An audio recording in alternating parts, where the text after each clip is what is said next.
ਜਿੰਨਾ ਵੱਡਾ ਮੁਕਾਬਲਾ ਹੁੰਦਾ ਹੈ ਓਨੇ ਹੀ ਜਿੱਤਣ ਵਾਸਤੇ ਖੇਡਣ ਵਾਲੇ ਜ਼ਿਆਦਾ ਤਿਆਰੀ ਕਰਦੇ ਹਨ ਅਤੇ ਜਿਹੜੇ ਨਾ ਹਾਰਨ ਵਾਸਤੇ ਖੇਡਦੇ ਹਨ ਉਹ ਸਖਤ ਮੁਕਾਬਲੇ ਵਿੱਚ ਆਪਣੀ ਕੁਦਰਤੀ ਤਾਕਤ ਵੀ ਗਵਾ ਬੈਠਦੇ ਹਨ। ਇਸ ਤਰ੍ਹਾਂ ਦੇ ਲੋਕ ਜਿੱਤਣਾ ਤਾਂ ਚਾਹੁੰਦੇ ਹਨ ਪਰ ਹਾਰਨ ਦੇ ਡਰ ਤੋਂ ਆਪਣੀ ਪੂਰੀ ਤਾਕਤ ਦਾ ਇਸਤੇਮਾਲ ਨਹੀਂ ਕਰ ਪਾਉਂਦੇ। ਉਹ ਆਪਣੀ ਤਾਕਤ ਜਿੱਤਣ ਦੀ ਕੋਸ਼ਿਸ਼ ਵਿੱਚ ਲਗਾਉਣ ਦੀ ਥਾਂ ਇਸ ਚਿੰਤਾ ਵਿੱਚ ਖਰਚ ਕਰ ਦਿੰਦੇ ਹਨ ਉਹ ਕਿਤੇ ਹਾਰ ਹੀ ਨਾ ਜਾਣ। ਕਿਸੇ ਬੰਦੇ ਦੇ ਜੀਵਨ ਦੀ ਵਿਸ਼ੇਸ਼ਤਾ ਉਹਦੇ ਚੰਗੇ ਕੰਮ ਕਰਨ ਦੀ ਵਚਨਬੱਧਤਾ ਉੱਪਰ ਨਿਰਭਰ ਕਰਦੀ ਹੈ, ਚਾਹੇ ਉਹਦਾ ਕਾਰਜ ਖੇਤਰ ਕੋਈ ਵੀ ਹੋਵੇ। ਵਿੰਸ ਲਿਵਾਰਡੀ। ਵਚਨਬੱਧਤਾ ਠੋਸ ਵਿਸ਼ਵਾਸ ਨਾਲ ਵੱਧਦੀ ਹੈ। ਇੱਛਾ ਅਤੇ ਦ੍ਰਿੜ ਵਿਸ਼ਵਾਸ ਵਿੱਚ ਬਹੁਤ ਅੰਤਰ ਹੈ। ਸਾਡੀਆਂ ਇੱਛਾਵਾਂ ਤਾਂ ਬਦਲੀਆਂ ਜਾ ਸਕਦੀਆਂ ਹਨ ਪਰ ਦ੍ਰਿੜਤਾ ਅਤੇ ਵਿਸ਼ਵਾਸ ਤਾਂ ਅਟੱਲ ਹਨ। ਦਬਾਅ ਵਿੱਚ ਆ ਕੇ ਇੱਛਾ ਬੇਸ਼ੱਕ ਕਮਜ਼ੋਰ ਪੈ ਜਾਂਦੀ ਹੈ ਪਰ ਵਿਸ਼ਵਾਸ ਤੇ ਹੋਰ ਵੀ ਮਜ਼ਬੂਤ ਹੋ ਜਾਂਦਾ ਹੈ। ਇਸ ਕਰਕੇ ਇਹ ਜ਼ਰੂਰੀ ਹੈ ਕਿ ਸਾਡੇ ਨੈਤਿਕ ਮੁੱਲ ਚੰਗੇ ਹੋਣ ਤਾਂ ਜੋ ਸਾਡੇ ਦ੍ਰਿੜ ਵਿਸ਼ਵਾਸ ਵੀ ਮੂਲਵਾਨ ਬਣਨ, ਕਿਉਂਕਿ ਇਸੇ ਦ੍ਰਿੜ ਵਿਸ਼ਵਾਸ ਕਰਕੇ ਹੀ ਸਾਡੀ ਪ੍ਰਤੀਬੱਧਤਾ ਬਣਦੀ ਹੈ। ਜ਼ਿੰਮੇਦਾਰੀ। ਜਾਰਜ ਗ੍ਰੇਟਰ ਨੇ ਕਿਹਾ ਹੈ, ਜਦੋਂ ਜ਼ਿੰਮੇਦਾਰੀ ਸਾਡੀ ਇੱਛਾ ਬਣ ਜਾਂਦੀ ਹੈ ਤਦ ਉਸ ਤੋਂ ਸਾਨੂੰ ਸੰਤੋਖ ਅਤੇ ਖੁਸ਼ੀ ਪ੍ਰਾਪਤ ਹੁੰਦੀ ਹੈ। ਚੰਗੇ ਚਰਿੱਤਰ ਵਾਲੇ ਵਿਅਕਤੀ ਜ਼ਿੰਮੇਦਾਰੀਆਂ ਨੂੰ ਸਵੀਕਾਰ ਕਰਕੇ ਆਪ ਆਪਣੇ ਫੈਸਲੇ ਲੈਂਦੇ ਹਨ ਤੇ ਆਪਣੇ ਜੀਵਨ ਨੂੰ ਦਿਸ਼ਾ ਵੀ ਆਪਣੇ ਆਪ ਹੀ ਦਿੰਦੇ ਹਨ। ਜ਼ਿੰਮੇਦਾਰੀਆਂ ਸਵੀਕਾਰ ਕਰਨ ਵਿੱਚ ਕਾਫੀ ਖਤਰਾ ਵੀ ਹੁੰਦਾ ਹੈ ਤੇ ਉਸ ਦੀ ਜਵਾਬਦੇਹੀ ਵੀ, ਜਿਹੜੀ ਕਈ ਵਾਰ ਤਕਲੀਫਦੇਹ ਵੀ ਹੋ ਸਕਦੀ ਹੈ। ਜ਼ਿਆਦਾਤਰ ਲੋਕ ਆਪਣੇ ਸੁੱਖ ਅਤੇ ਆਰਾਮ ਦੇ ਦਾਇਰੇ ਵਿੱਚ ਰਹਿਣਾ ਚਾਹੁੰਦੇ ਹਨ, ਬਿਨਾਂ ਜ਼ਿੰਮੇਦਾਰੀਆਂ ਨੂੰ ਸਵੀਕਾਰ ਕੀਤੇ ਘਟੀਆ ਜ਼ਿੰਦਗੀ ਹੀ ਬਿਤਾਉਣਾ ਪਸੰਦ ਕਰਦੇ ਹਨ। ਜ਼ਿੰਦਗੀ ਦੇ ਬੀਤਣ ਵਿੱਚ ਹੀ ਰੁੱਝੇ ਹੋਣ ਕਰਕੇ ਆਪਣੇ ਆਪ ਨੂੰ ਕੁਝ ਕਰਨ ਦੀ ਥਾਂ ਉਹ ਕੁਝ ਹੋਣ ਦੇ ਇੰਤਜ਼ਾਰ ਵਿੱਚ ਹੀ ਰਹਿ ਜਾਂਦੇ ਹਨ। ਜ਼ਿੰਮੇਦਾਰੀਆਂ ਨੂੰ ਸਵੀਕਾਰ ਕਰਨ ਦਾ ਮਤਲਬ ਹੈ ਸੋਚ ਵਿਚਾਰ ਕਰਕੇ ਸਹੀ ਮਾਤਰਾ ਵਿੱਚ ਨਪੇ ਤੁਲੇ ਹੀ ਫੈਸਲੇ ਕਰਨਾ, ਨਾ ਕਿ ਬੇਵਕੂਫੀ ਭਰੇ ਖਤਰਿਆਂ ਨੂੰ ਮੋੜ ਲੈ ਲੈਣਾ। ਇਹਦਾ ਮਤਲਬ ਇਹ ਹੋਇਆ ਕਿ ਸਭ ਤੋਂ ਸਹੀ ਫੈਸਲਾ ਕਰਨ ਵੇਲੇ ਤਾਂ ਸਹੀ ਕਦਮ ਚੁੱਕਣ ਤੋਂ ਪਹਿਲਾਂ ਉਸ ਦੇ ਲਾਭ ਹਾਨੀ ਬਾਰੇ ਪਹਿਲਾਂ ਸੋਚ ਲਿਆ ਜਾਵੇ। ਜ਼ਿੰਮੇਦਾਰ ਲੋਕ ਇਸ ਤਰ੍ਹਾਂ ਕਦੇ ਨਹੀਂ ਸੋਚਦੇ ਕਿ ਉਹਨਾਂ ਨੂੰ ਰੁਜ਼ਗਾਰ ਦੇਣਾ ਦੁਨੀਆ ਦਾ ਫਰਜ਼ ਹੈ। ਤੁਸੀਂ ਬਚਤ ਨੂੰ ਨਜ਼ਰਅੰਦਾਜ਼ ਕਰਕੇ ਕਦੇ ਖੁਸ਼ਹਾਲ ਨਹੀਂ ਹੋ ਸਕਦੇ। ਤੁਸੀਂ ਮਜ਼ਬੂਤ ਤਾਕਤਵਰ ਨੂੰ ਕਮਜ਼ੋਰ ਬਣਾ ਕੇ ਕਮਜ਼ੋਰ ਨੂੰ ਮਜ਼ਬੂਤ ਨਹੀਂ ਬਣਾ ਸਕਦੇ। ਤੁਸੀਂ ਅਮੀਰ ਨੂੰ ਗਰੀਬ ਬਣਾ ਕੇ ਗਰੀਬ ਨੂੰ ਅਮੀਰ ਨਹੀਂ ਬਣਾ ਸਕਦੇ। ਤੁਸੀਂ ਉਧਾਰ 'ਤੇ ਲਏ ਹੋਏ ਪੈਸੇ 'ਤੇ ਸੁਰੱਖਿਆ ਸਥਾਪਿਤ ਨਹੀਂ ਕਰ ਸਕਦੇ। ਤੁਸੀਂ ਰੁਜ਼ਗਾਰ ਦੇਣ ਵਾਲਿਆਂ ਨੂੰ ਨੁਕਸਾਨ ਪਹੁੰਚਾ ਕੇ ਰੁਜ਼ਗਾਰ ਲੈਣ ਵਾਲਿਆਂ ਦੀ ਮਦਦ ਨਹੀਂ ਕਰ ਸਕਦੇ। ਤੁਸੀਂ ਵਿਅਕਤੀ ਦੀ ਚੰਗੀ ਸ਼ੁਰੂਆਤ ਅਤੇ ਆਜ਼ਾਦੀ ਖੋਹ ਕੇ ਉਹਦਾ ਚਰਿੱਤਰ ਅਤੇ ਹਿੰਮਤ ਨਹੀਂ ਵਧਾ ਸਕਦੇ। ਤੁਸੀਂ ਆਪਸੀ ਜਾਤੀ ਮਨ ਮੁਟਾਵ ਨੂੰ ਉਤੇਜਿਤ ਕਰਕੇ ਭਾਈਚਾਰਾ ਨਹੀਂ ਵਧਾ ਸਕਦੇ। ਤੁਸੀਂ ਆਪਣੀ ਕਮਾਈ ਤੋਂ ਜ਼ਿਆਦਾ ਖਰਚ ਕੇ ਵੀ ਆਪਣੀ ਮੁਸ਼ਕਲਾਂ ਤੋਂ ਬਾਹਰ ਨਹੀਂ ਆ ਸਕਦੇ। ਤੁਸੀਂ ਉਹ ਕੰਮ ਕਰਕੇ ਉਹਨਾਂ ਦੀ ਸਥਾਈ ਮਦਦ ਨਹੀਂ ਕਰ ਸਕਦੇ ਜਿਨ੍ਹਾਂ ਕੰਮਾਂ ਨੂੰ ਲੋਕ ਆਪ ਕਰ ਸਕਦੇ ਹਨ ਅਤੇ ਜਿਹੜੇ ਉਹਨਾਂ ਨੂੰ ਆਪ ਕਰਨੇ ਚਾਹੀਦੇ ਹਨ।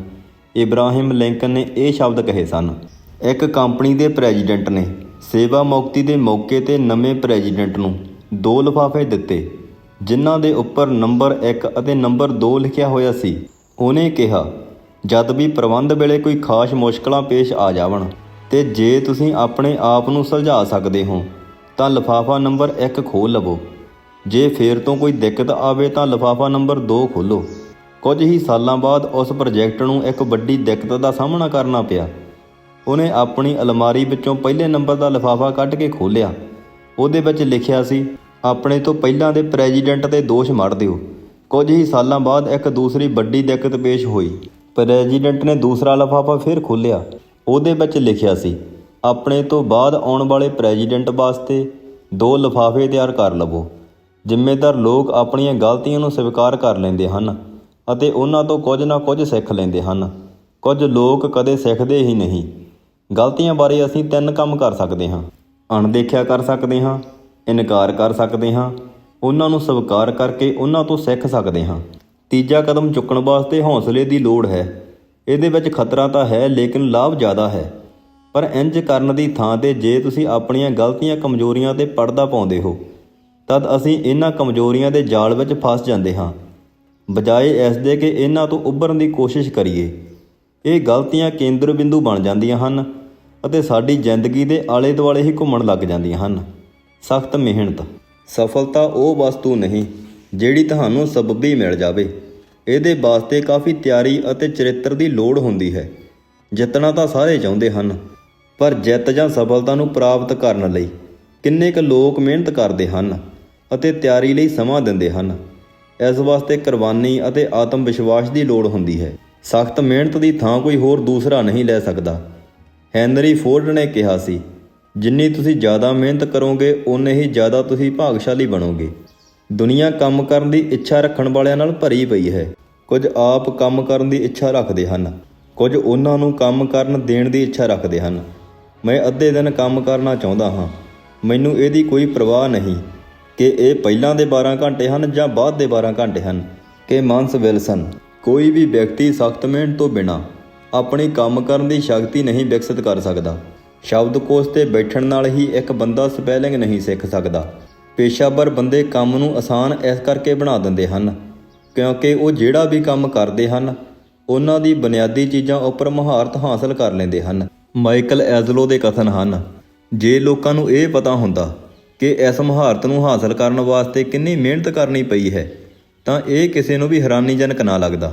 ਇੱਕ ਕਾਰਜ ਅਧਿਕਾਰੀ ਨੇ ਇੱਕ ਕੰਪਨੀ ਦੇ ਸੰਭਾਵਿਤ ਉਮੀਦਵਾਰ ਦੀ ਯੋਗਤਾ ਬਾਰੇ ਜਾਣਕਾਰੀ ਲੈਣ ਵਾਸਤੇ ਉਸ ਦੇ ਪੁਰਾਣੇ ਨਿਗਰਾਨ ਨੂੰ ਬੁਲਾਇਆ। ਉਸ ਨੇ ਉਮੀਦਵਾਰ ਦੇ ਪੁਰਾਣੇ ਨਿਗਰਾਨ ਨੂੰ ਪੁੱਛਿਆ, ਤੁਹਾਡੇ ਇੱਥੋਂ ਇਹਨੇ ਕਿੰਨੀ ਦੇਰ ਕੰਮ ਕੀਤਾ ਹੈ? ਉਸ ਨਿਗਰਾਨ ਨੇ ਜਵਾਬ ਦਿੱਤਾ, 3 ਦਿਨ।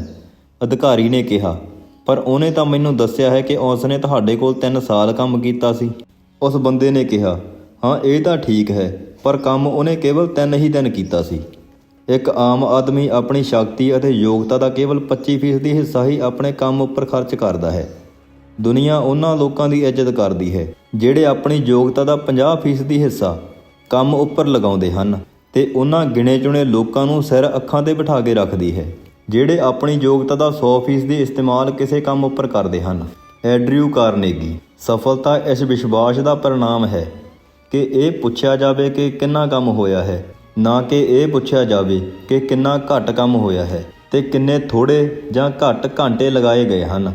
ਬਿਹਤਰੀਨ ਸੰਗੀਤਕਾਰ ਰੋਜ਼ ਅਭਿਆਸ ਕਰਦੇ ਹਨ।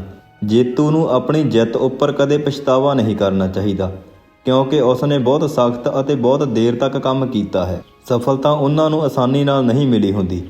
ਅਸੀਂ ਜਿਸ ਚੀਜ਼ ਦਾ ਵੀ ਮਜ਼ਾ ਲੈਂਦੇ ਹਾਂ ਉਹ ਕਿਸੇ ਨਾ ਕਿਸੇ ਦੀ ਸਖਤ ਮਿਹਨਤ ਦਾ ਹੀ ਨਤੀਜਾ ਹੁੰਦੀ ਹੈ। ਕੁਝ ਕੰਮ ਦਿਖਾਈ ਦਿੰਦੇ ਹਨ ਅਤੇ ਕੁਝ ਅਣਦੇਖਿਆ ਹੀ ਰਹਿ ਜਾਂਦੇ ਹਨ, ਲੇਕਿਨ ਦੋਵੇਂ ਹੀ ਕੰਮਾਂ ਦਾ ਮਹੱਤਵ ਬਰਾਬਰ ਹੈ। ਕੁਝ ਲੋਕ ਨੌਕਰੀ ਮਿਲਦੇ ਹੀ ਕੰਮ ਕਰਨਾ ਬੰਦ ਕਰ ਦਿੰਦੇ ਹਨ। ਇੰਨੀ ਬੇਰੁਜ਼ਗਾਰੀ ਹੋਣ ਦੇ ਬਾਵਜੂਦ ਚੰਗੇ ਕੰਮ ਕਰਨ ਵਾਲਿਆਂ ਦਾ ਮਿਲਣਾ ਬਹੁਤ ਔਖਾ ਹੋ ਜਾਂਦਾ ਹੈ। ਜ਼ਿਆਦਾਤਰ ਲੋਕ ਫੁਰਸਤ ਦੇ ਸਮੇਂ ਅਤੇ ਵਿਹਲੇ ਬੈਠਣ ਦੇ ਸਮੇਂ ਦਾ ਕੋਈ ਫਰਕ ਨਹੀਂ ਸਮਝ ਪਾਉਂਦੇ। ਵਿਹਲੇ ਬੈਠਣਾ ਸਮੇਂ ਦੀ ਬਰਬਾਦੀ ਅਤੇ ਚੋਰੀ ਕਰਨਾ ਹੈ, ਜਦਕਿ ਫੁਰਸਤ ਉਹ ਸਮਾਂ ਹੈ ਜਿਹੜਾ ਮਿਹਨਤ ਕਰਕੇ ਕਮਾਇਆ ਗਿਆ ਹੈ। ਟਾਲ ਮਟੋਲ ਦਾ ਅਰਥ ਹੈ ਕੰਮ ਨਾ ਕਰਨਾ। ਵਧੀਆਪਨ ਕੇਵਲ ਕਿਸਮਤ ਦੀ ਗੱਲ ਨਹੀਂ ਹੁੰਦੀ, ਇਹ ਬੜੀ ਮਿਹਨਤ ਅਤੇ ਕਾਫੀ ਅਭਿਆਸ ਦਾ ਨਤੀਜਾ ਹੁੰਦਾ ਹੈ। ਸਖਤ ਮਿਹਨਤ ਅਤੇ ਅਭਿਆਸ ਬੰਦੇ ਨੂੰ ਚੰਗਾ ਬਣਾਉਂਦੇ ਹਨ, ਚਾਹੇ ਉਹ ਕੁਝ ਵੀ ਕਰ ਰਿਹਾ ਹੋਵੇ। ਇਬਰਾਹਿਮ ਲਿੰਕਨ ਦਾ ਇੱਕ ਹੋਰ ਕਥਨ ਹੈ, ਜਿਹੜੇ ਲੋਕ ਇੰਤਜ਼ਾਰ ਕਰਦੇ ਹਨ ਚੀਜ਼ਾਂ ਉਹਨਾਂ ਨੂੰ ਹੀ ਮਿਲਦੀਆਂ ਹਨ, ਪਰ ਮਿਲਦੀਆਂ ਉਹੀ ਹਨ ਜਿਹੜੇ ਸੰਘਰਸ਼ ਕਰਨ ਵਾਲੇ ਦੂਜਿਆਂ ਲੋਕਾਂ ਵੱਲੋਂ ਪਿੱਛੇ ਛੁੱਟ ਜਾਂਦੀਆਂ ਹਨ। ਮਿਹਨਤ ਆਪਣੇ ਆਪ ਵਿੱਚ ਸ਼ੁਰੂਆਤ ਵੀ ਹੈ ਅਤੇ ਅੰਤ ਵੀ। ਬੰਦਾ ਜਿੰਨੀ ਜ਼ਿਆਦਾ ਮਿਹਨਤ ਕਰਦਾ ਹੈ ਓਨਾ ਹੀ ਜ਼ਿਆਦਾ ਚੰਗਾ ਮਹਿਸੂਸ ਕਰਦਾ ਹੈ ਅਤੇ ਉਹ ਜਿੰਨਾ ਵੀ ਚੰਗਾ ਮਹਿਸੂਸ ਕਰਦਾ ਹੈ ਓਨੀ ਹੀ ਸਖਤ ਮਿਹਨਤ ਕਰਦਾ ਹੈ। ਸਭ ਤੋਂ ਚੰਗੇ ਵਿਚਾਰ ਆਪਣਾ ਕੰਮ ਤਦ ਤੱਕ ਸ਼ੁਰੂ ਨਹੀਂ ਕਰਦੇ ਜਦ ਤੱਕ ਤੁਸੀਂ ਵਿਚਾਰਾਂ ਦਾ ਪ੍ਰਯੋਗ ਨਹੀਂ ਕਰਦੇ। ਮਹਾਨ ਕਲਾਤਮਕ ਗੁਣ ਬਿਨਾਂ ਇੱਛਾ ਸ਼ਕਤੀ ਅਤੇ ਸਖਤ ਮਿਹਨਤ ਦੇ ਬੇਕਾਰ ਹੈ। ਸਾਨੂੰ ਕੁਦਰਤ ਤੋਂ ਕੁਝ ਸਿੱਖਣ ਦੀ ਲੋੜ ਹੈ। ਇੱਕ ਬੱਤਖ ਬੜੀ ਕਠੋਰਤਾ ਨਾਲ ਪਾਣੀ ਦੇ ਥੱਲੇ ਆਪਣੇ ਪੈਰਾਂ ਨੂੰ ਚਲਾਉਂਦੀ ਹੈ, ਪਰ ਪਾਣੀ ਦੇ ਉੱਪਰ ਉਹ ਸ਼ਾਂਤ ਅਤੇ ਕੋਮਲ ਨਜ਼ਰ ਆਉਂਦੀ ਹੈ।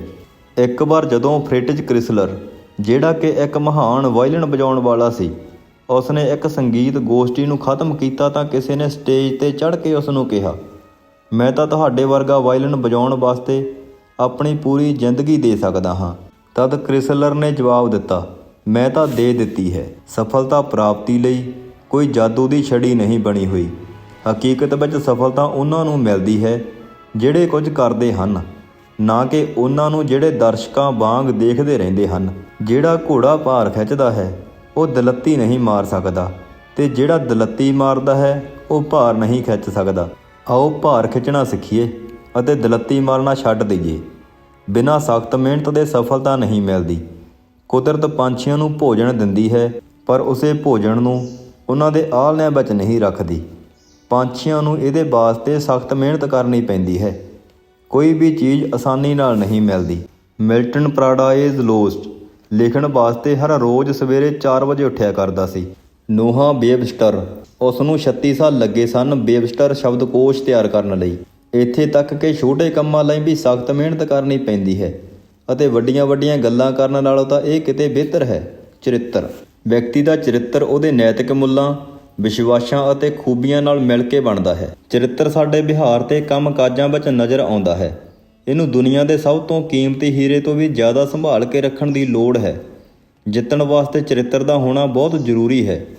ਜਾਰਜ ਵਾਸ਼ਿੰਗਟਨ ਨੇ ਇੱਕ ਵਾਰੀ ਕਿਹਾ ਸੀ, ਮੈਂ ਉਮੀਦ ਕਰਦਾ ਹਾਂ ਕਿ ਮੇਰੇ ਵਿੱਚ ਇੰਨੀ ਦ੍ਰਿੜਤਾ ਤੇ ਗੁਣ ਹੋਣ ਜਿਹੜੇ ਮੈਨੂੰ ਸਾਰੇ ਰੁਤਬਿਆਂ ਵਿੱਚੋਂ ਕੀਮਤੀ ਅਹੁਦਾ ਅਰਥਾਤ ਇੱਕ ਇਮਾਨਦਾਰ ਵਿਅਕਤੀ ਦਾ ਚਰਿੱਤਰ ਕਾਇਮ ਰੱਖਣ ਲਈ ਕਾਫੀ ਹੋਣ। ਚਨਾਵਾਂ ਤੇ ਜਨਤਾ ਦੀਆਂ ਰਾਵਾਂ ਨਹੀਂ, ਸਗੋਂ ਨੇਤਾ ਦਾ ਚਰਿੱਤਰ ਹੀ ਇਤਿਹਾਸ ਦੀ ਦਿਸ਼ਾ ਨਿਰਧਾਰਤ ਕਰਦਾ ਹੈ। ਇਮਾਨਦਾਰੀ 2 ਰੰਗਾਂ ਦੇ ਖੇਤਰ ਵਿੱਚ ਨਹੀਂ ਵੰਡੀ ਹੁੰਦੀ। ਸਫਲਤਾ ਦੇ ਰਾਹ ਵਿੱਚ ਕਈ ਖੱਡੇ ਵੀ ਆਉਂਦੇ ਹਨ। ਇਹਨਾਂ ਰੁਕਾਵਟਾਂ ਤੇ ਖੱਡਿਆਂ ਵਿੱਚ ਡਿੱਗਣ ਤੋਂ ਬਚਣ ਲਈ ਚਰਿੱਤਰ ਤੇ ਕੋਸ਼ਿਸ਼ ਦੀ ਲੋੜ ਪੈਂਦੀ ਹੈ।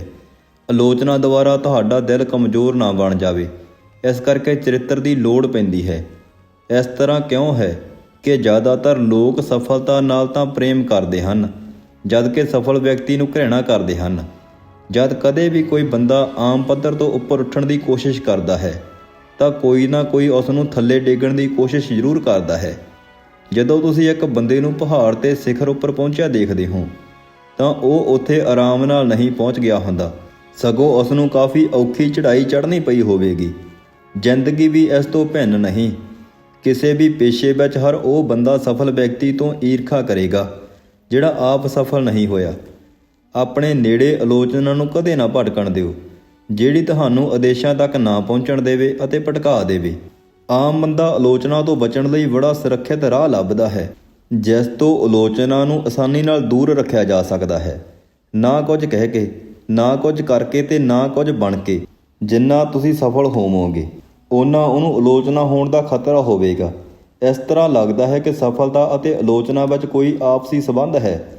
ਜਿੰਨੀ ਜ਼ਿਆਦਾ ਸਫਲਤਾ ਓਨੀ ਹੀ ਜ਼ਿਆਦਾ ਆਲੋਚਨਾ ਹੁੰਦੀ ਹੈ।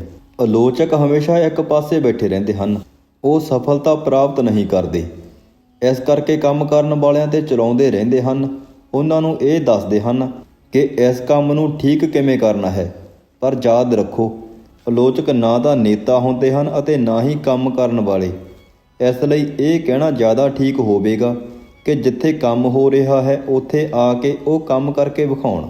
ਔਸਕਰ ਵਾਈਲਡ ਨੇ ਕਿਹਾ ਹੈ, ਇੱਕ ਆਲੋਚਕ ਉਹ ਹੈ ਜਿਹੜਾ ਹਰ ਚੀਜ਼ ਦਾ ਦਾਮ ਤਾਂ ਜਾਣਦਾ ਹੈ ਪਰ ਕੀਮਤ ਕਿਸੇ ਦੀ ਵੀ ਨਹੀਂ ਜਾਣਦਾ।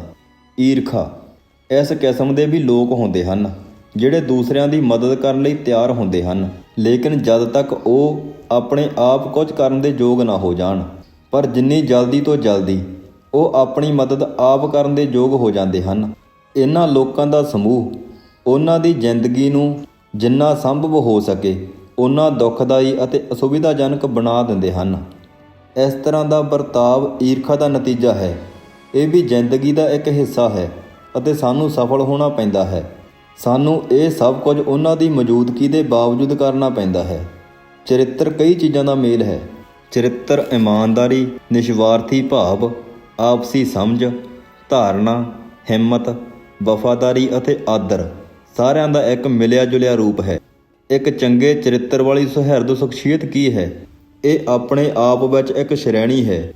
ਇਹ ਸੰਜਮ ਵਾਲੀ ਹੈ, ਇਹ ਸਥਿਰ ਹੈ, ਬਿਨਾਂ ਜਿੱਦੀ ਬਣੇ ਇਹ ਦ੍ਰਿੜ ਅਤੇ ਆਤਮ ਵਿਸ਼ਵਾਸੀ ਹੈ। ਇਹ ਲਿਹਾਜ਼ ਰੱਖਣਾ ਹੈ, ਇਹ ਬਹਾਨੇ ਘੜਨਾ ਨਹੀਂ। ਇਹ ਜਾਣਦੀ ਹੈ ਕਿ ਬਿਨਮਰਤਾ ਅਤੇ ਚੰਗੀ ਆਦਤ ਬਣਾਉਣ ਲਈ ਛੋਟੀਆਂ-ਛੋਟੀਆਂ ਕੁਰਬਾਨੀਆਂ ਦੇਣੀਆਂ ਪੈਂਦੀਆਂ ਹਨ। ਇਹ ਪਿਛਲੀਆਂ ਗਲਤੀਆਂ ਤੋਂ ਸਿੱਖਣਾ ਹੈ। ਇਹਦਾ ਧਨ ਦੌਲਤ ਅਤੇ ਜਨਮ ਨਾਲ ਕੋਈ ਸੰਬੰਧ ਨਹੀਂ ਹੈ। ਇਹ ਆਪਣਾ ਨਿਰਮਾਣ ਦੂਜਿਆਂ ਨੂੰ ਬਰਬਾਦ ਕਰਕੇ ਨਹੀਂ ਬਣਾਉਂਦੀ। ਇਹ ਇੱਕ ਤੱਤ ਹੈ, ਨਾ ਕਿ ਬਾਹਰੀ ਰੂਪ ਹੈ।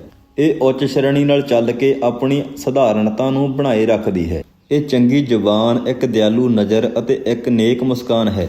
ਇਹ ਲੁਕਿਆ ਹੋਇਆ ਗਰਭ ਅਤੇ ਜ਼ੁਲਮ ਦੇ ਵਿਰੋਧ ਵਿੱਚ ਖੜਾ ਹੁੰਦਾ ਹੈ। ਇਹ ਆਪਣੇ ਆਪ ਵਿੱਚ ਦੂਜਿਆਂ ਨਾਲ ਸਹਿਜ ਹੋਣਾ ਹੈ। ਇਹ ਆਪਣੇ ਆਪ ਵਿੱਚ ਉੱਚੀ ਸ਼੍ਰੇਣੀ ਦਾ ਗੁਣ ਰੱਖਦਾ ਹੈ ਅਤੇ ਜਿਹੜਾ ਜਿੱਤਣ ਦੀ ਅਵਸਥਾ ਪੈਦਾ ਕਰਦਾ ਹੈ। ਇਹ ਬਹੁਤ ਹੈਰਾਨੀਜਨਕ ਕੰਮ ਕਰਦਾ ਹੈ। ਇਹ ਚਮਤਕਾਰ ਕਰਦਾ ਹੈ। ਇਹਨੂੰ ਪਹਿਚਾਨਣਾ ਤਾਂ ਸੌਖਾ ਹੈ, ਪਰ ਪ੍ਰਭਾਸ਼ਿਤ ਕਰਨਾ ਔਖਾ ਹੈ। ਇਹ ਜ਼ਿੰਮੇਵਾਰੀ ਨੂੰ ਸਵੀਕਾਰ ਕਰਦਾ ਹੈ। ਇਹ ਬੇਨਿਮਰਤਾ ਹੈ। ਇਹ ਜਿੱਤ ਅਤੇ ਹਾਰ ਦੋਹਾਂ ਵਿੱਚ ਇੱਕ ਉਦਾਰਤਾ ਹੈ। ਇਹ ਸਹਾਰਤ ਅਤੇ ਜਸ਼ ਨਹੀਂ ਹੈ। ਇਹ ਕੋਈ ਇਨਾਮ ਨਹੀਂ ਹੈ। ਇਹ ਸਥਾਈ ਹੈ। ਇਹ ਨਿਰਾਕਾਰ ਹੈ। ਇਹ ਬਿਨਾਂ ਚਾਪਲੂਸੀ ਦੇ ਹੀ ਬੇਨਿਮਰਤਾ ਅਤੇ ਸੁਹਿਰਦਪੁਣ ਹੈ। ਇਹ ਬੜੱਪਣ ਹੈ, ਬਿਨਾਂ ਕਿਸੇ ਚਾਂਚਲਤਾ ਦੇ। ਇਹ ਆਤਮ ਵਿਸ਼ਵਾਸ ਅਤੇ ਗਿਆਨ ਹੈ। ਇਹ ਆਤਮ ਸੰਤੁਸ਼ਟੀ ਹੈ। ਇਹ ਇੱਕ ਉਦਾਰ ਜੇਤੂ ਅਤੇ ਇੱਕ ਆਪਸੀ ਸਮਝ ਵਾਲਾ ਅਸਫਲ ਹੈ। ਸਫਲਤਾ ਪ੍ਰਾਪਤ ਕਰਨ ਤੋਂ ਜ਼ਿਆਦਾ ਅਸੀਂ ਉਹਨੂੰ ਕਿਵੇਂ ਸੰਭਾਲਦੇ ਹਾਂ, ਇਹ ਮੁਸ਼ਕਿਲ ਹੈ। ਬਹੁਤੇ ਲੋਕ ਇਹ ਤਾਂ ਜਾਣਦੇ ਹਨ ਕਿ ਸਫਲਤਾ ਕਿਵੇਂ ਪ੍ਰਾਪਤ ਕਰਨੀ ਹੈ, ਪਰ ਉਹਨੂੰ ਪ੍ਰਾਪਤ ਕਰਨ ਤੋਂ ਬਾਅਦ ਉਹ ਇਹ ਨਹੀਂ ਜਾਣਦੇ ਕਿ ਸਫਲਤਾ ਨੂੰ ਸੰਭਾਲਣਾ ਕਿਵੇਂ ਹੈ। ਇਹਦਾ ਕਾਰਨ ਇਹ ਹੈ ਕਿ ਯੋਗਤਾ ਅਤੇ ਚਰਿੱਤਰ ਨਾਲ-ਨਾਲ ਤੁਰਦੇ ਹਨ। ਯੋਗਤਾ ਤੁਹਾਨੂੰ ਸਫਲਤਾ ਜ਼ਰੂਰ ਦਿਵਾਏਗੀ, ਪਰ ਚਰਿੱਤਰ ਤੁਹਾਨੂੰ ਬਣਾਏ ਰੱਖਣਾ ਪੈਂਦਾ ਹੈ। ਅਸੀਂ ਆਪਣੇ ਆਪ ਦੀ ਤਲਾਸ਼ ਆਪ ਨਹੀਂ ਕਰਦੇ। ਅਸੀਂ ਆਪਣੇ ਆਪ ਨੂੰ ਉਵੇਂ ਹੀ ਬਣਾਉਣਾ ਅਤੇ ਘੜਨਾ ਚਾਹੁੰਦੇ ਹਾਂ ਜਿਵੇਂ ਦਾ ਅਸੀਂ ਬਣਨਾ ਚਾਹੁੰਦੇ ਹਾਂ। ਚਰਿੱਤਰ ਨਿਰਮਾਣ ਸ਼ਿਸ਼ੂ ਅਵਸਥਾ ਤੋਂ ਹੀ ਸ਼ੁਰੂ ਹੋ ਜਾਂਦਾ ਹੈ ਅਤੇ ਮਰਨ ਤੱਕ ਚੱਲਦਾ ਰਹਿੰਦਾ ਹੈ। ਚਰਿੱਤਰ ਨੂੰ ਸਫਲਤਾ ਦੀ ਲੋੜ ਨਹੀਂ ਹੁੰਦੀ, ਉਹ ਆਪਣੇ ਆਪ ਵਿੱਚ ਹੀ ਸਫਲਤਾ ਹੈ। ਜਿਵੇਂ ਇੱਕ ਮਾਲੀ ਨੂੰ ਲਗਾਤਾਰ ਜੰਗਲੀ ਘਾਹ ਫੂਸ ਬਗੀਚੇ ਵਿੱਚੋਂ ਕੱਢਦੇ ਰਹਿਣਾ ਹੁੰਦਾ ਹੈ ਤਾਂ ਜੋ ਉਸ ਬਗੀਚੇ ਦੇ ਸਾਰੇ ਪੌਦਿਆਂ ਦੇ ਜੀਵਨ ਨੂੰ ਹੀ ਨਸ਼ਟ ਨਾ ਕਰ ਦੇਵੇ। ਉਵੇਂ ਹੀ ਸਾਨੂੰ ਵੀ ਆਪਣਾ ਚਰਿੱਤਰ ਬਣਾਉਣ ਅਤੇ ਉਸ ਨੂੰ ਵਿਕਸਿਤ ਕਰਨ ਲਈ ਆਪਣੀਆਂ ਕਮੀਆਂ ਨੂੰ ਦੂਰ ਕਰਦੇ ਰਹਿਣਾ ਪੈਂਦਾ ਹੈ। ਵਿਪਤਾ ਚਰਿੱਤਰ ਨੂੰ ਜਾਂ ਤਾਂ ਬਣਾਉਂਦੀ ਹੈ ਅਤੇ ਜਾਂ ਉਘਾੜਦੀ ਹੈ। ਵਿਪਰੀਤ ਪਰਿਸਥਿਤੀਆਂ ਹੁੰਦਿਆਂ ਹੋਇਆਂ ਵੀ ਕੁਝ ਲੋਕ ਆਪਣਾ ਹੀ ਬਣਾਇਆ ਹੋਇਆ ਰਿਕਾਰਡ ਤੋੜਦੇ ਹਨ ਅਤੇ ਕੁਝ ਇਹਨਾਂ ਪਰਿਸਥਿਤੀਆਂ ਵਿੱਚ ਆਪਣੀ ਹਿੰਮਤ ਤੋੜ ਲੈਂਦੇ ਹਨ। ਜਿਵੇਂ ਕਿ ਇੱਕ ਨਗੀਨੇ ਵਿੱਚ ਬਿਨਾਂ ਘਸਾਈ ਦੇ ਚਮਕ ਨਹੀਂ ਪੈਦਾ ਹੋ ਸਕਦੀ ਅਤੇ ਲੋਹੇ ਨੂੰ ਅੱਗ ਵਿੱਚ ਤਪਾਏ ਬਿਨਾਂ ਸਟੀਲ ਨਹੀਂ ਬਣਾਇਆ ਜਾ ਸਕਦਾ। ਉਵੇਂ ਹੀ ਦਿੱਕਤਾਂ ਵੀ ਕਿਸੇ ਬੰਦੇ ਦੇ ਚਰਿੱਤਰ ਨੂੰ ਉਘਾੜਦੀਆਂ ਹਨ ਅਤੇ ਉਹਦੀ ਆਪਣੇ ਆਪ ਨਾਲ ਜਾਣ ਪਛਾਣ ਕਰਵਾਉਂਦੀਆਂ ਹਨ। ਇੱਕ ਰੂਸੀ ਕਹਾਵਤ ਹੈ, ਇੱਕ ਹਥੌੜੇ ਦੀ ਮਾਰ ਸ਼ੀਸ਼ੇ ਨੂੰ ਤੋੜ ਦਿੰਦੀ ਹੈ ਪਰ ਲੋਹੇ ਨੂੰ ਫਲਾਦ ਬਣਾ ਦਿੰਦੀ ਹੈ। ਇਹ ਕਹਾਵਤ ਵਿੱਚ ਕਾਫੀ ਸੱਚਾਈ ਹੈ ਕਿ ਅਸੀਂ ਸ਼ੀਸ਼ੇ ਦੇ ਬਣੇ ਹੋਏ ਹਾਂ ਜਾਂ ਲੋਹੇ ਦੇ। ਹਥੌੜਾ ਤਾਂ ਉਹੀ ਹੈ।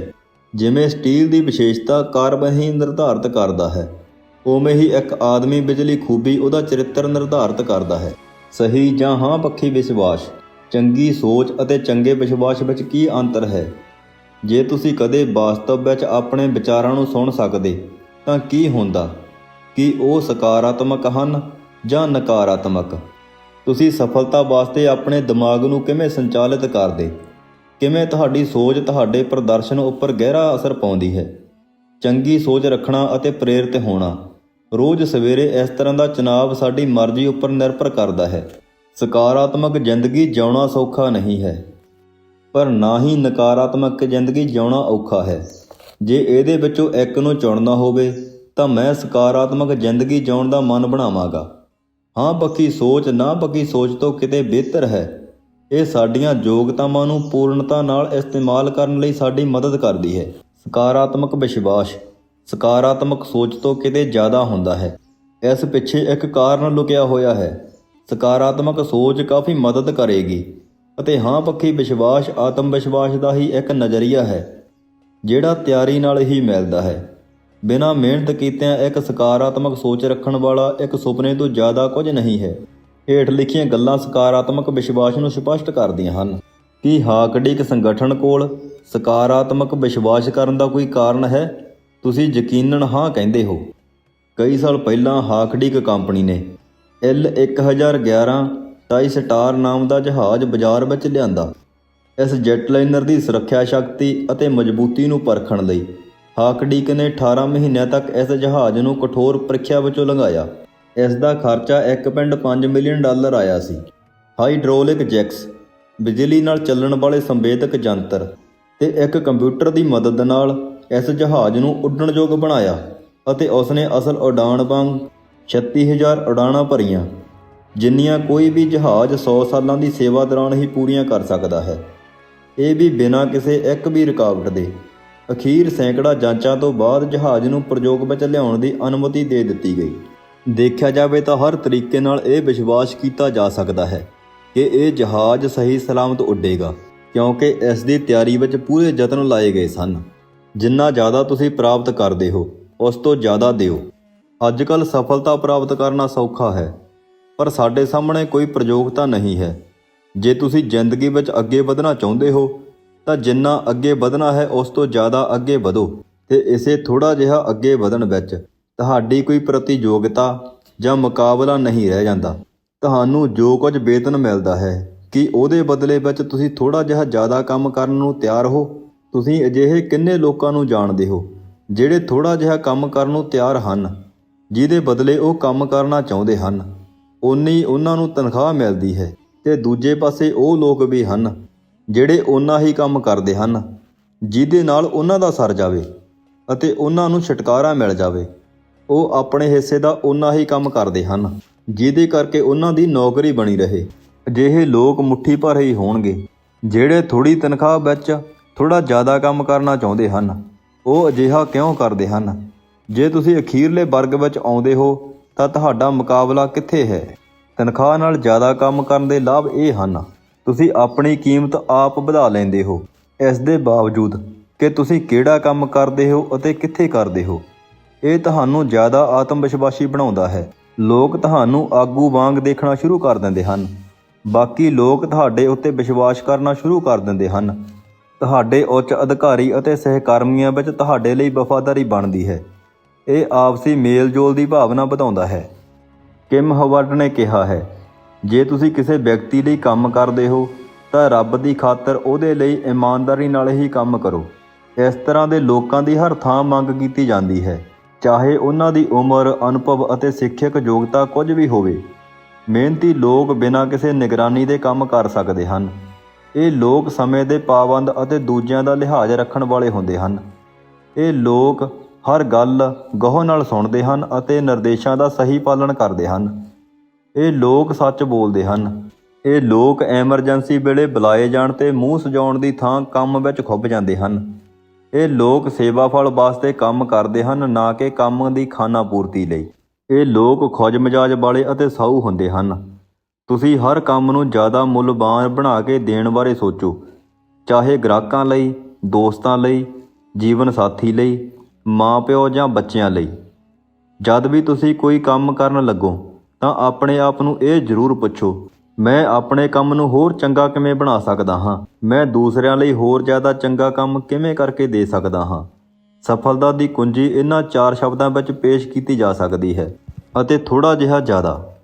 ਵਿਜੇਤਾ ਉਹ ਕਰਦੇ ਹਨ ਜਿਹਦੇ ਬਾਰੇ ਉਹਨਾਂ ਨੇ ਕਰਨ ਬਾਰੇ ਸੋਚਿਆ ਹੁੰਦਾ ਹੈ, ਅਤੇ ਫਿਰ ਥੋੜ੍ਹਾ ਜਿਹਾ ਜ਼ਿਆਦਾ। ਜੇਤੂ ਵਿਅਕਤੀ ਆਪਣੀ ਜ਼ਿੰਮੇਵਾਰੀ ਅਤੇ ਕਰਤੱਵ ਨੂੰ ਨਿਭਾਉਂਦੇ ਹੀ ਹਨ, ਤੇ ਫਿਰ ਥੋੜ੍ਹਾ ਜਿਹਾ ਉਸ ਤੋਂ ਜ਼ਿਆਦਾ। ਜੇਤੂ ਸੁਸ਼ੀਲ ਅਤੇ ਉਦਾਰ ਹੁੰਦੇ ਹਨ, ਤੇ ਫਿਰ ਥੋੜ੍ਹਾ ਉਸ ਤੋਂ ਜ਼ਿਆਦਾ। ਵਿਜੇਤਾ ਭਰੋਸੇਮੰਦ ਹੁੰਦੇ ਹਨ, ਤੇ ਫਿਰ ਥੋੜ੍ਹਾ ਉਸ ਤੋਂ ਜ਼ਿਆਦਾ। ਵਿਜੇਤਾ 100% ਕੰਮ ਕਰਦੇ ਹਨ, ਤੇ ਫਿਰ ਥੋੜ੍ਹਾ ਉਸ ਤੋਂ ਜ਼ਿਆਦਾ। ਯੋਗਤਾ ਬਿਨਾਂ ਭਰੋਸੇ ਦੇ ਜ਼ਿੰਮੇਵਾਰੀ ਤੋਂ ਇੱਕ ਬੋਝ ਹੁੰਦੀ ਹੈ।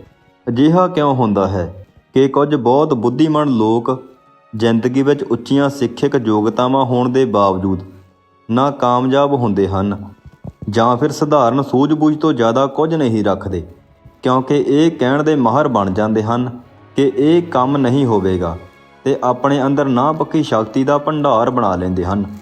ਇਹ ਲੋਕ ਓਨਾ ਹੀ ਕੰਮ ਕਰਨਾ ਚਾਹੁੰਦੇ ਹਨ ਜਿੰਨਾ ਇਹਦੇ ਬਦਲੇ ਉਹਨਾਂ ਨੂੰ ਪੈਸਾ ਦਿੱਤਾ ਜਾਂਦਾ ਹੈ, ਜਾਂ ਫਿਰ ਇਹ ਓਨਾ ਹੀ ਕੰਮ ਕਰਨਾ ਚਾਹੁੰਦੇ ਹਨ ਜਿਹਦੇ ਨਾਲ ਇਹਨਾਂ ਦਾ ਕੰਮ ਚੱਲ ਜਾਵੇ। ਇਹਦੇ ਵਿੱਚ ਹੈਰਾਨੀ ਦੀ ਕੋਈ ਗੱਲ ਨਹੀਂ ਕਿ ਇਹ ਲੋਕ ਨਾਕਾਮਯਾਬੀ ਦੀ ਜਿਉਂਦੀ ਜਾਗਦੀ ਮਿਸਾਲ ਹਨ।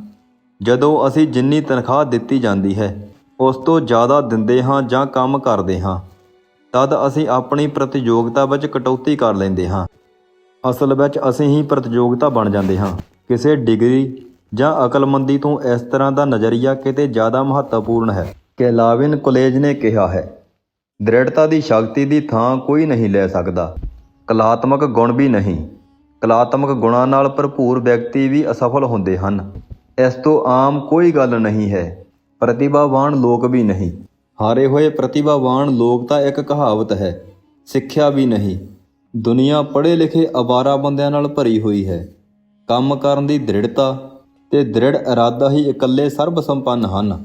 ਆਪਣੇ ਆਪ ਨੂੰ ਸਭ ਤੋਂ ਵਧੀਆ ਬਣਾਉਣ ਵਾਲਾ ਸਫ਼ਰ ਇੰਨਾ ਆਸਾਨ ਨਹੀਂ ਹੁੰਦਾ। ਇਹ ਤਾਂ ਔਖਿਆਈਆਂ ਨਾਲ ਭਰਿਆ ਪਿਆ ਹੈ।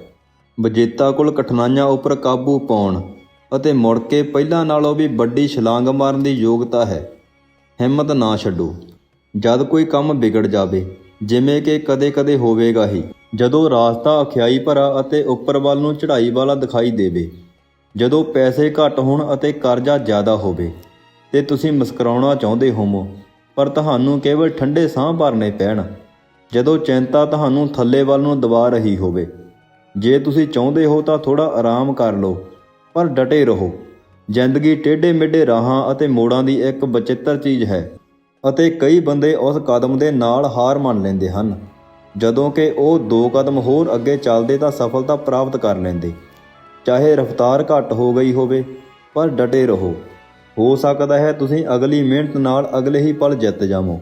ਸਫਲਤਾ ਅਸਫਲਤਾ ਵਿੱਚ ਹੀ ਲੁਕੀ ਹੋਈ ਹੁੰਦੀ ਹੈ, ਜਿਵੇਂ ਸ਼ੰਕਾ ਦੇ ਬੱਦਲਾਂ ਵਿੱਚ ਇੱਕ ਆਸ਼ਾ ਦੀ ਕਿਰਨ।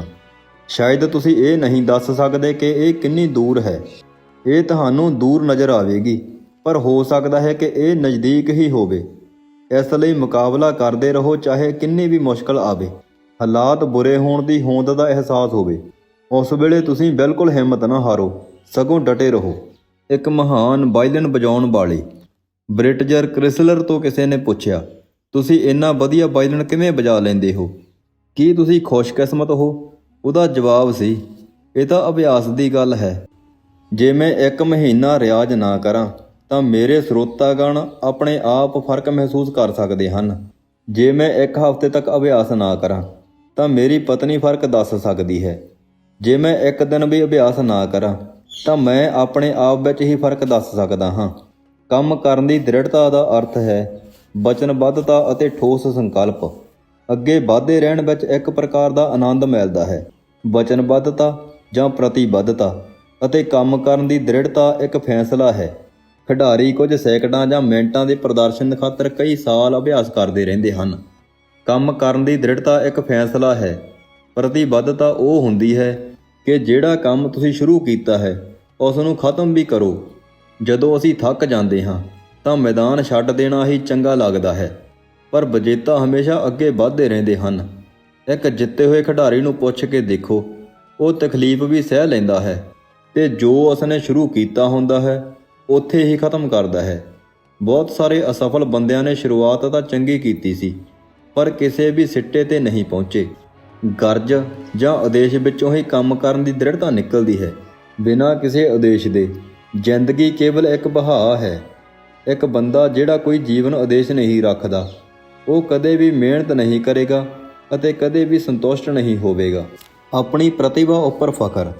ਅੱਜ ਦੇ ਜ਼ਮਾਨੇ ਵਿੱਚ ਫਖਰ ਨਾਲ ਕੰਮ ਕਰਨ ਦਾ ਸਤਰ ਥੱਲੇ ਡਿੱਗ ਚੁੱਕਾ ਹੈ, ਕਿਉਂਕਿ ਇਸ ਵਾਸਤੇ ਕੋਸ਼ਿਸ਼ ਅਤੇ ਸਖਤ ਮਿਹਨਤ ਦੀ ਲੋੜ ਹੁੰਦੀ ਹੈ। ਫਿਰ ਵੀ ਜਦ ਤੱਕ ਘਟਿਤ ਹੋਣ ਲਈ ਕੁਝ ਕੀਤਾ ਨਾ ਜਾਵੇ, ਤਦ ਤੱਕ ਕੁਝ ਨਹੀਂ ਹੋਵੇਗਾ। ਜਦੋਂ ਕੋਈ ਨਿਰਾਸ਼ ਹੋ ਜਾਂਦਾ ਹੈ ਤਾਂ ਉਹਨੂੰ ਸੌਖੇ ਰਾਹ ਲੱਭਣਾ ਆਸਾਨ ਲੱਗਦਾ ਹੈ।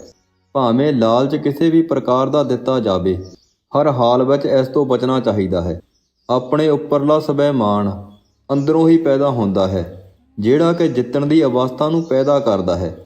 ਪ੍ਰਤਿਭਾ ਉੱਪਰ ਫਖਰ ਅਹੰਕਾਰ ਨਹੀਂ ਦਰਸਾਉਂਦਾ, ਇਹ ਤਾਂ ਬੇਨਿਮਰਤਾ ਨਾਲ ਮਿਲੀ ਖੁਸ਼ੀ ਨੂੰ ਹੀ ਪ੍ਰਗਟ ਕਰਦਾ ਹੈ। ਕੰਮ ਵਿਚਲੀ ਖੂਬੀ ਅਤੇ ਕੰਮ ਕਰਨ ਵਾਲੇ ਦੀ ਖਾਸੀਅਤ ਅਟੁੱਟ ਹਨ। ਬੇਦਿਲੀ ਨਾਲ ਕੀਤਾ ਯਤਨ ਅੱਧੇ ਨਤੀਜੇ ਨਹੀਂ ਲਿਆਉਂਦਾ, ਸਗੋਂ ਕੋਈ ਵੀ ਨਤੀਜਾ ਸਾਹਮਣੇ ਨਹੀਂ ਲਿਆਉਂਦਾ। 3 ਆਦਮੀ ਇੱਟਾਂ ਦੀ ਚਿਣਾਈ ਕਰ ਰਹੇ ਸਨ। ਇੱਕ ਰਾਹਗੀਰ ਨੇ ਉਹਨਾਂ ਕੋਲੋਂ ਪੁੱਛਿਆ ਕਿ ਉਹ ਕੀ ਕਰ ਰਹੇ ਹਨ। ਪਹਿਲੇ ਵਾਲੇ ਨੇ ਕਿਹਾ, ਕੀ ਤੈਨੂੰ ਦਿਸ ਨਹੀਂ ਰਿਹਾ ਕਿ ਮੈਂ ਆਪਣੀ ਰੋਜੀ ਰੋਟੀ ਕਮਾ ਰਿਹਾ ਹਾਂ? ਦੂਸਰੇ ਨੇ ਕਿਹਾ, ਕੀ ਤੈਨੂੰ ਦਿਸ ਨਹੀਂ ਰਿਹਾ ਕਿ ਮੈਂ ਇੱਟਾਂ ਚਿਣ ਰਿਹਾ ਹਾਂ? ਤੀਜੇ ਨੇ ਕਿਹਾ, ਮੈਂ ਇੱਕ ਖੂਬਸੂਰਤ ਇਮਾਰਤ ਬਣਾ ਰਿਹਾ ਹਾਂ। ਤਿੰਨੇ ਬੰਦੇ ਇੱਕੋ ਕੰਮ ਕਰ ਰਹੇ ਸਨ, ਪਰ ਤਿੰਨਾਂ ਦੇ ਜਵਾਬ ਬਿਲਕੁਲ ਅਲੱਗ-ਅਲੱਗ ਸਨ। ਪ੍ਰਸ਼ਨ ਇਹ ਉੱਠਦਾ ਹੈ ਕਿ ਉਹਨਾਂ ਦੇ ਦ੍ਰਿਸ਼ਟੀਕੋਣ ਜਾਂ ਨਜ਼ਰੀਏ ਵੱਖਰੇ ਸੀ, ਅਤੇ ਕੀ ਉਹਨਾਂ ਦੇ ਇਹੀ ਨਜ਼ਰੀਏ ਉਹਨਾਂ ਦੇ ਪ੍ਰਦਰਸ਼ਨ ਉੱਪਰ ਵੀ ਪ੍ਰਭਾਵ ਪਾਉਣਗੇ? ਉੱਤਰ ਸਪਸ਼ਟ ਹੈ, ਹਾਂ। ਕੰਮ ਵਿੱਚ ਵਧੀਆ ਬਣ ਤਦੇ ਆਉਂਦਾ ਹੈ ਜਦ ਕੰਮ ਕਰਨ ਵਾਲਾ ਵਧੀਆ ਕੰਮ ਕਰਕੇ ਫਖਰ ਮਹਿਸੂਸ ਕਰਦਾ ਹੈ। ਹਰ ਕੰਮ ਉਸ ਬੰਦੇ ਦਾ ਸਵੈ ਚਿੱਤਰ ਹੁੰਦਾ ਹੈ ਜਿਹੜਾ ਉਸ ਕੰਮ ਨੂੰ ਕਰਦਾ ਹੈ, ਭਾਵੇਂ ਉਹ ਕੰਮ ਕੋਈ ਵੀ ਹੋਵੇ। ਭਾਵੇਂ ਕਾਰ ਧੋਣ ਦਾ ਕੰਮ ਹੋਵੇ, ਫਰਸ਼ ਸਾਫ਼ ਕਰਨ ਦਾ ਕੰਮ ਹੋਵੇ, ਜਾਂ ਫਿਰ ਘਰ ਨੂੰ ਰੰਗ ਰੋਗਨ ਕਰਨ ਦਾ ਕੰਮ ਹੋਵੇ। ਚਾਹੇ ਪਹਿਲੀ ਵਾਰੀ ਕੰਮ ਹੋਵੇ ਜਾਂ ਫਿਰ ਹਰ ਰੋਜ਼ ਦਾ ਕੰਮ ਹੋਵੇ, ਹਰ ਵਾਰੀ ਠੀਕ ਕੰਮ ਕਰੋ। ਕੱਲ੍ਹ ਵਾਸਤੇ ਸਭ ਤੋਂ ਚੰਗਾ ਬੀਮਾ ਹੈ ਕਿ ਅੱਜ ਦਾ ਕੰਮ ਚੰਗੇ ਤਰੀਕੇ ਨਾਲ ਕੀਤਾ ਜਾਵੇ। ਇੱਕ ਵਾਰੀ ਮਾਈਕਲ ਐਂਜਲੋ ਕਈ ਦਿਨਾਂ ਤੋਂ ਹੀ ਇੱਕ ਬੁੱਤ ਉੱਪਰ ਕੰਮ ਕਰ ਰਿਹਾ ਸੀ। ਉਹ ਹਰ ਛੋਟੀ ਮੋਟੀ ਬਰੀਕੀ ਉੱਪਰ ਕਾਫੀ ਸਮਾਂ ਲਗਾ ਰਿਹਾ ਸੀ, ਜਿਹੜੀ ਕਿ ਨੇੜੇ ਖੜੇ ਇੱਕ ਦੇਖਣ ਵਾਲੇ ਨੂੰ ਬੜਾ ਹੀ ਬੇਤੁਕਾ ਲੱਗ ਰਿਹਾ ਸੀ। ਜਦੋਂ ਉਹਨੇ ਮਾਈਕਲ ਐਂਜਲੋ ਕੋਲੋਂ ਪੁੱਛਿਆ ਕਿ ਉਹ ਇੰਜ ਕਿਉਂ ਕਰ ਰਿਹਾ ਹੈ, ਤਾਂ ਉਹਨੇ ਜਵਾਬ ਦਿੱਤਾ, ਮਾਮੂਲੀ ਚੀਜ਼ਾਂ ਹੀ ਭਰਪੂਰਨਤਾ ਬਣਾਉਂਦੀਆਂ ਹਨ ਅਤੇ ਭਰਪੂਰਨਤਾ ਕੋਈ ਮਾਮੂਲੀ ਗੱਲ ਨਹੀਂ ਹੁੰਦੀ। ਜ਼ਿਆਦਾਤਰ ਲੋਕ ਇਹ ਭੁੱਲ ਜਾਂਦੇ ਹਨ